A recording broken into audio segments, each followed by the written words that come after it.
Tak hanya melaksanakan kegiatan sasaran fisik maupun non-fisik saja, anggota Satgas di sela-sela mengerjakan tugas juga masih menyempatkan membantu anak-anak desa setempat ambil rumput saat hujan.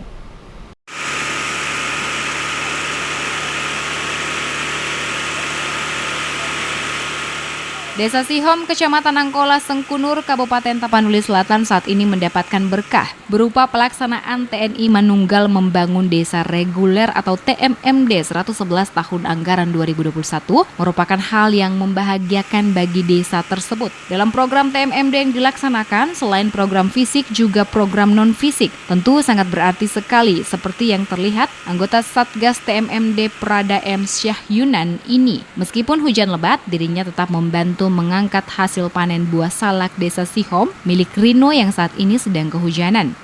Dari mana tadi, Adek? Dari bawah. Dari bawah.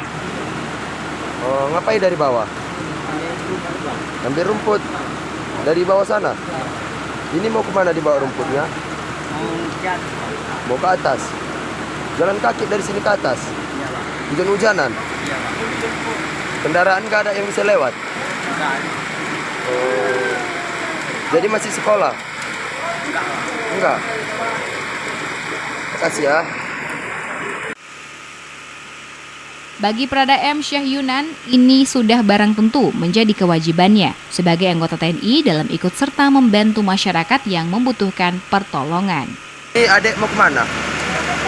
Mau ke kebun. Mana kebunnya? Di mana kebunnya? Di sana. Masih jauh. Hujan-hujanan. Berdua ke kebun sana. Rumahnya di mana? Di kampung sana. Jalan kaki ke bawah. Ayah.